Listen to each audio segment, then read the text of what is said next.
me hit the button.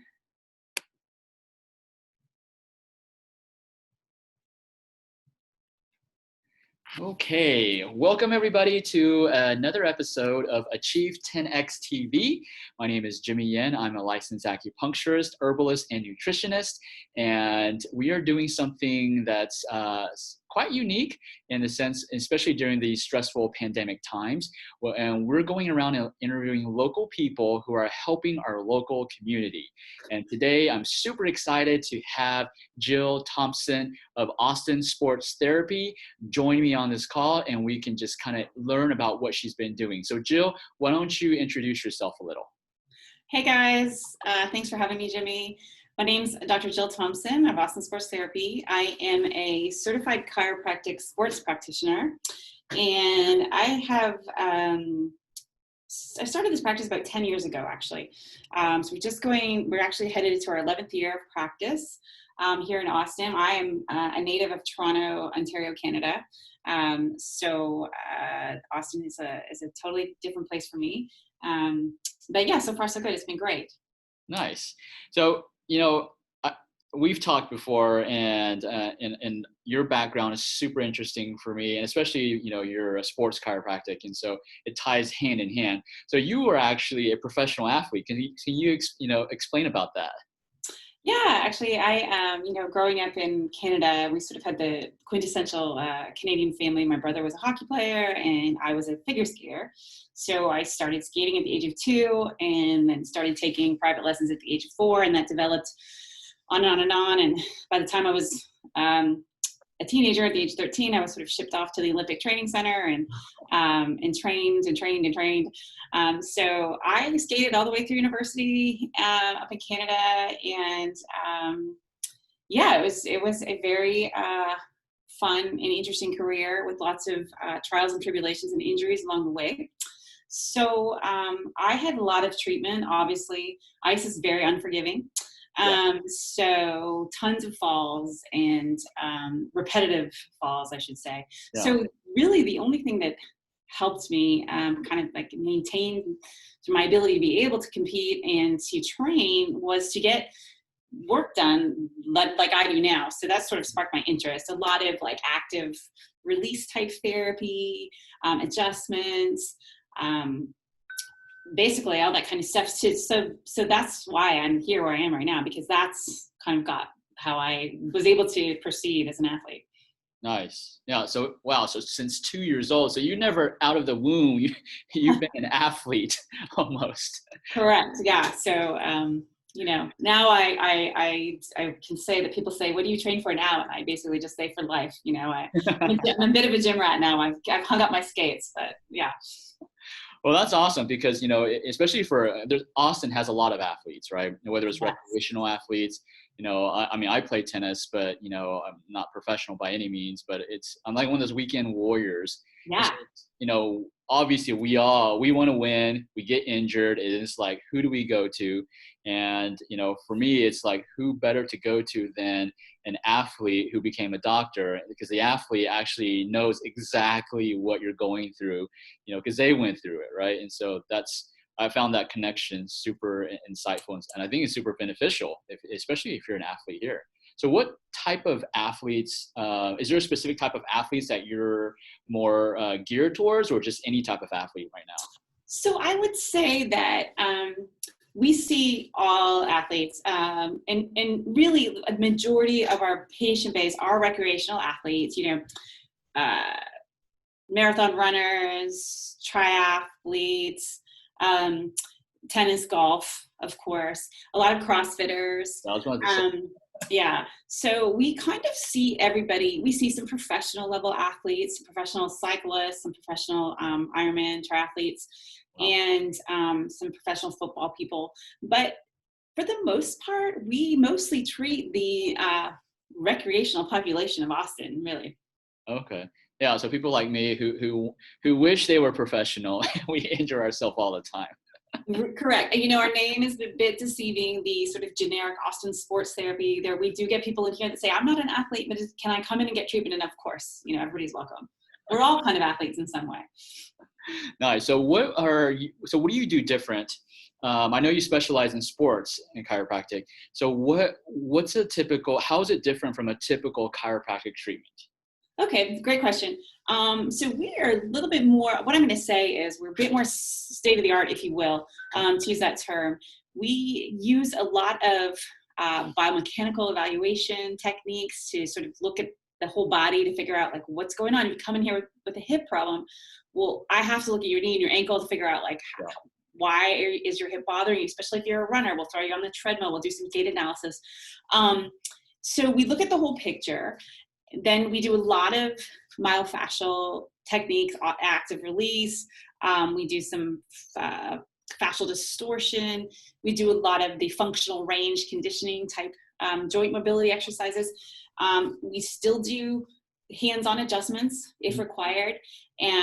But in the chiropractic world, it's a diversified adjustment. We have a special table here called the Cox Flexion Distraction Table that enables us to treat people that have cervical and lumbar spine disc problems, because it actually allows us to isolate that specific segment and apply traction to just that specific area.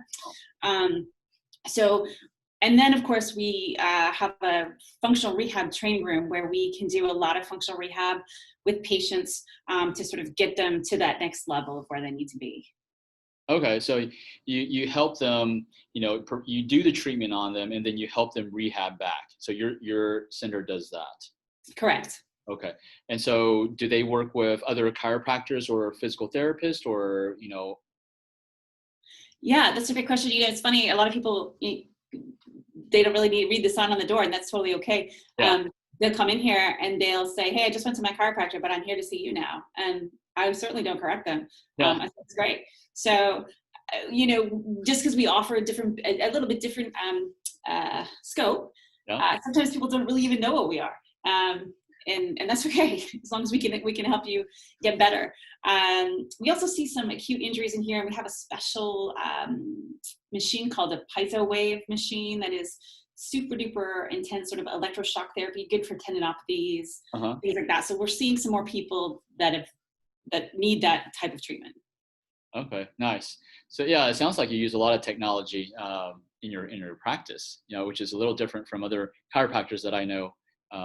Yeah. So, one of the biggest things is, COVID-19. And so how has COVID-19 affected you and your business? Yeah, actually, so when this all started in here in Austin in March, I think the fear was so great. Yeah. People just really weren't getting out and coming out of their houses. So our numbers dropped significantly. We probably got down to about 25% of our regular patient volume. Yeah. As the weeks have progressed, I think people are starting to realize that this is sort of the new way of life right now, and are more apt to venture out of the house. So we are seeing more of our patient volume pick up, which has been great. And, I think people are just afraid of, going out to places. And I'd like to say that in our office, I'm obviously not wearing a mask right now because I'm talking to you, but all of our practitioners wear masks. We take everybody's temperature at the door. We are cleaning constantly. Everything is super sanitized. So we're trying to provide the safest environment we can for patients. And I think that is helping bring more people back. Nice. And so as people are coming back, what are you noticing? Because now, there's we had the shelter in rules and they were lifted, but, people are still staying home and a lot of people are working from home. And so as they're coming in, what are some of the things that you've noticed, maybe some new problems from working from home? What are some of those things that you noticed? I will say probably the top two things we see from people working from home due to sort of like a poor ergonomic setup, because they don't have their regular desk and they don't have their regular equipment. So they're sitting at the kitchen table or on the couch, or so a lot of neck and upper back discomfort from poor posture, basically, and lower back pain from maybe perhaps sitting for too long. I think a lot of people are saying they're stuck in front of, WebEx and Zoom calls all day. They're not taking the breaks that they normally would. They're not going to the cafeteria. They're not walking 400 meters down the hall to go to the bathroom. Yeah. So they're like, we're not moving. And that is probably the number one issue. The second thing that we're seeing are folks, not being able to go to the gym. So they're getting outside and doing what they can and making up workouts at home. And obviously we've seen a lot of people now who have started running, who are not normally recreational runners, and that brings with it all kinds of issues. Yeah. So we're seeing some extremity problems as well. Okay. And so why would, okay, so if I'm just thinking like a patient, why would just going outside running, create problems? Right. So if you're not used, if first of all, if you're not really a runner Yeah. and you decide, you know what, I'm going to become a runner, um, if you don't have the proper technology with respect to footwear, Mhm. if you're new to running and you're like smacking the ground with your heels or pounding your heels into the ground, Yeah. if you're running on a surface that is extremely hard, like a lot of people are just running on the roads right now or running on the sidewalk, that's Uh-huh. super compressive to your lower back. Uh-huh. So um, all of those combinations of things can lead to like aches and pains, whether it's ankle pain or a hamstring strain or low back discomfort. So what are some things uh, that people can do if they haven't been a runner before? What are some things, you already talked about the shoes, where the surface they're running on. Let's talk about that first. So what surface should they be running on to be the safest? Right. So if you're new to running and you have access to, say, like a school track, since the schools are closed right now, most of the school tracks are a rubber surface, Yeah. which is way more forgiving to be running on. Yeah. It's also important too, like if you haven't been running and you don't have that endurance built up, we often tell people like just do a walk run, maybe run for a minute and then walk for a 2-minute interval and see how you can go with that. So you're not just like running all out and then just overdoing it. Okay. What about dirt? Like, Yeah. So a good, we usually refer people to go run, around Town Lake because it's such a trail. great Yeah. trail and it's still open and you can go down there. It is crowded. Yeah. And not everybody's following the one direction sign. So it's what you feel comfortable with. But I normally would recommend that trail a lot because I do think it's a perfect surface to run on. Okay. So, definitely have the right shoes, run on the right surface. Yeah. Don't try to Hydration's huge. Make sure you're well hydrated. don't think you're a, instant marathon runner. So, break it up some. Okay, awesome. Anything else that you've noticed that people, at home are, being at home is creating? What problems are they creating? Anything else? Yeah. So, we've also, and this would be great for your practice, Yeah.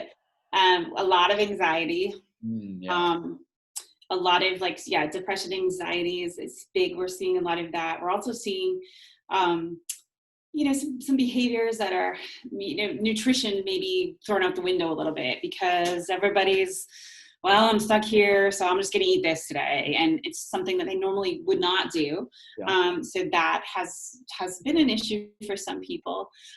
Also, people who are working from home or working out from home, excuse me, and they're trying to, they don't have any weights at home, but they're like, oh, I'll just use my water jug. It's a 50-pound water jug. I'm going to try and pick that up, and it's not a regular concrete surface and it's wobbly and people end up with like back pain because they're not used to doing something like that. So it's a lot of interesting things like that. Okay. So, like you mentioned, there's a lot of, there are people who don't have their ergonomics that they had in their office. So what can they do? Because I've read some of the companies, they're going to just have their employees permanently work from home. And so what can they do right now? Right. So, and we work with Apple here in town, and all of their employees are working from home, and so we cannot get to that clinic for hands-on treatment. It is closed. Yeah. So we have been doing all of our visits virtually. So we're basically doing telehealth visits.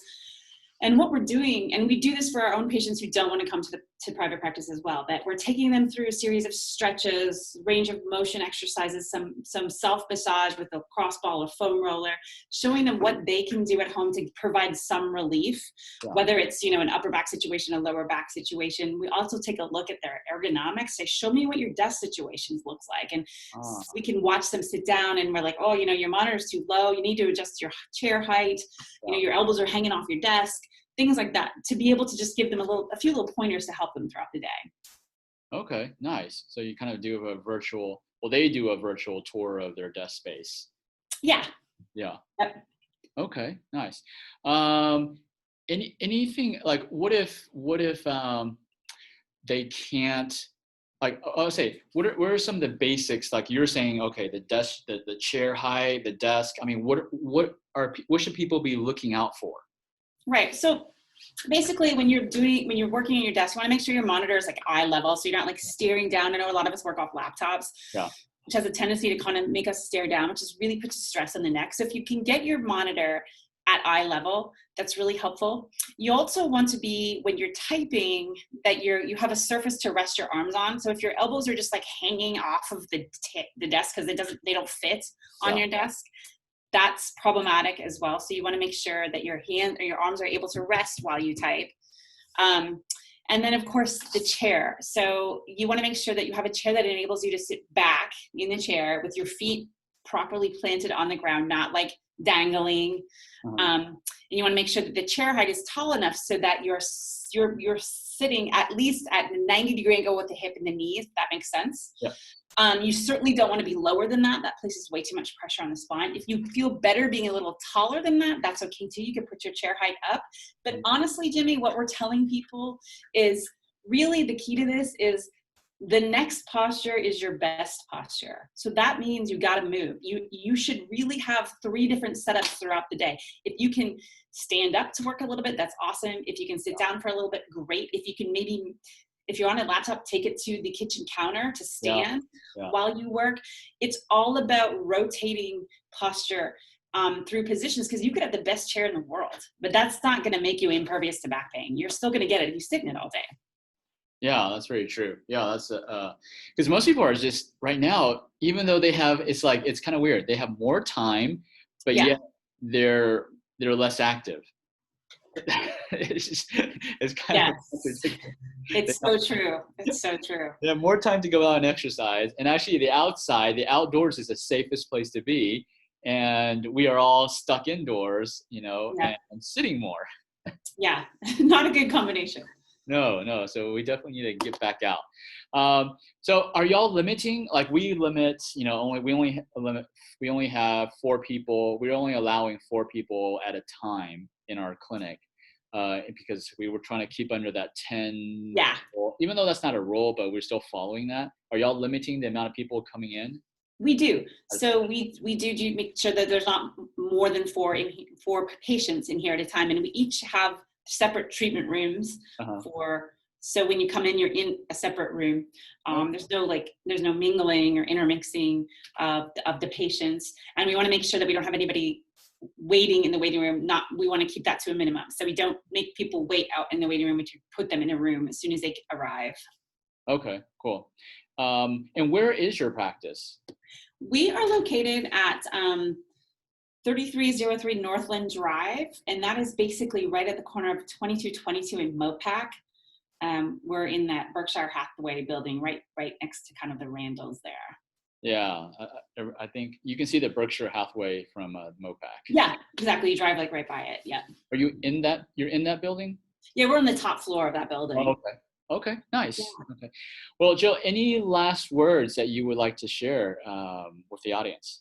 Well, thank you so much for having me on. I'm we would love to help any of you who are having some musculoskeletal aches and pains.